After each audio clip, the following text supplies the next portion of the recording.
wabarakatuh.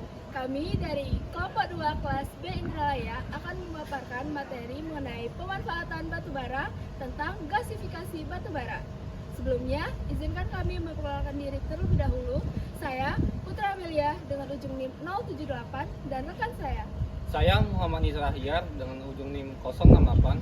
Saya adalah Citra dengan ujung NIM 054. Saya Umar Syifa dengan ujung NIM 084.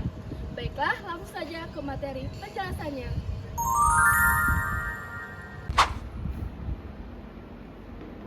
Baiklah, pertama-tama kami akan membahas mengenai batubara.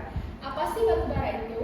Batubara merupakan akumulasi sisa-sisa tumbuhan yang telah lama mati dan tidak sempat mengalami pembusukan secara sempurna yang kemudian akan terpreservasi dengan baik dalam kondisi bebas oksigen, seperti pada bagian bawah dari suatu danau atau suatu rawa ataupun pada endapan sedimen yang berputir sangat halus. Nah, kemudian yaitu proses pembentukan dari batubara itu sendiri, di mana batubara terbentuk sangat lama hingga memakan waktu jutaan tahun lamanya. Nah, pembentukan batubara juga memerlukan beberapa tahapan. Di antaranya yaitu 1. Akumulasi bahan organik, di mana batubara berasal dari tumbuhan purba yang tumbuh di daerah rawa. Saat tumbuhan itu mati, sisa-sisanya akan menumpuk di dasar rawa dan akan membentuk lapisan gambut yang akan dilanjutkan pada tahap pengawetan dan pembusukan, di mana lapisan gambut akan menutup air dan lumpur yang akan menghambat pembusukan total oleh oksigen, di mana mikroorganisme anaerob mengurai sebagian bahan organik yang akan meninggalkan material yang kaya karbon, yang akan dilanjutkan pada tahap pengendapan dan tekanan, di mana endapan tambahan seperti pasir dan lumpur akan menutupi lapisan gambut, meningkatkan tekanan dan suhunya. Nah, proses ini mengurangi kadar air dan akan meningkatkan kadar karbon sehingga akan mengubah dari lapisan gambut menjadi lapisan liquid. Yang terakhir yaitu tahap metamorfosis geologi, di mana dengan peningkatan tekanan udara, tekanan dan suhu tadi, maka akibat pergerakan tektonik yaitu akan mengakibatkan lignit akan berubah menjadi bituminus, bahkan akhirnya akan berubah menjadi antrasit, yaitu di mana batu bara dengan tingkat karbon yang paling tinggi. Nah, semakin tinggi kadar karbonnya, maka batu bara dengan kualitasnya akan sangat baik. Nah, kemudian kami akan membahas mengenai pemanfaatan batu bara. Selanjutnya saya akan membahas mengenai pemanfaatan batubara, yaitu gasifikasi batubara. Apa itu gasifikasi? Gasifikasi batubara adalah proses mengubah batubara menjadi gas yang lebih mudah dimanfaatkan, seperti gas sintetik atau syngas, yang dapat digunakan sebagai bahan bakar untuk pembangkit listrik, bahan utama untuk bahan kimia, dan produk lainnya. Selanjutnya, proses gasifikasi batubara menjadi syngas atau gas sintetik.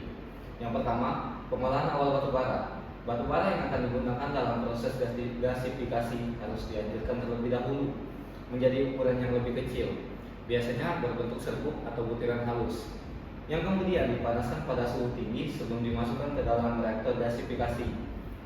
Proses yang kedua, pemasukan batubara reaktor gasifikasi. Batubara yang telah disiapkan dimasukkan ke dalam reaktor gasifikasi yang bisa berupa entrant flow gasifier, fluid bed gasifier, atau fixed bed gasifier sesuai teknologi yang telah digunakan. Selanjutnya itu ada reaksi gasifikasi, yang mana reaksi ini berlangsung dengan beberapa reaksi kimia utama yang terjadi pada suhu yang tinggi di antara 900 sampai dengan 1200 derajat Celcius dan pada tekanan tertentu. Nah, reaksi gasifikasi ini terdapat 4 reaksi utama. Yang pertama itu reaksi batubara dengan oksigen, yaitu pembakaran parsial. Selanjutnya ada reaksi batubara dengan uap air, reaksi gasifikasi ini sendiri, reaksi batubara dengan karbon dioksida, reaksi batubara dengan oksigen dan uap air.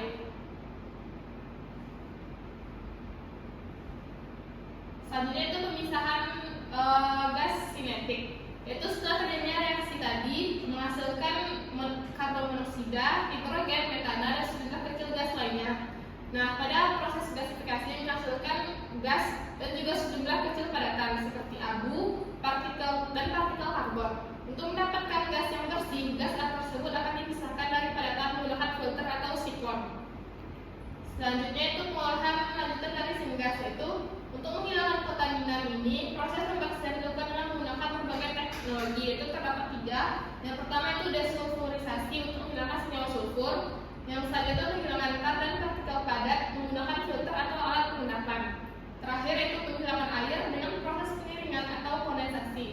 Nah, untuk yang proses terakhir yaitu penggunaan syngas. Setelah melalui proses pembersihan dan penyesuaian, syngas digunakan untuk berbagai tujuan, diantaranya itu pembangkit listrik, bahan bakar kimia, dan produksi bahan bakar. Selanjutnya yaitu perusahaan di Indonesia yang menginisiasi proyek gasifikasi.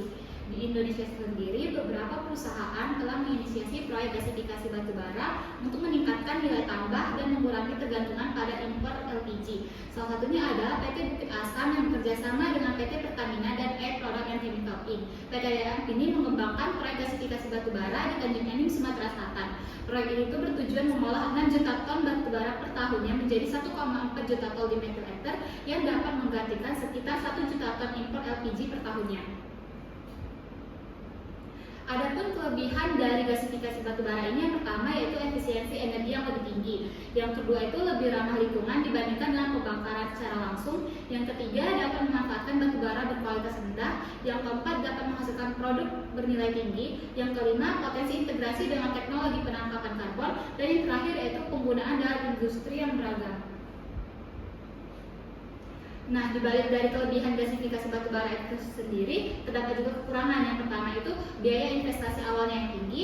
Yang kedua yaitu proses yang kompleks dan memerlukan teknologi yang tinggi. Yang ketiga masih menghasilkan emisi karbon. Yang keempat efisiensi yang masih bisa ditingkatkan lagi. Dan yang kelima keterbatasan pasokan dan juga infrastruktur. Yang keenam yaitu kebutuhan air yang tinggi. Baiklah, sekian pemaparan materi dari kelompok kami. Jika ada salah kata, kami mohon maaf. Pada Allah, kami mohon ampun. Wassalamualaikum warahmatullahi wabarakatuh.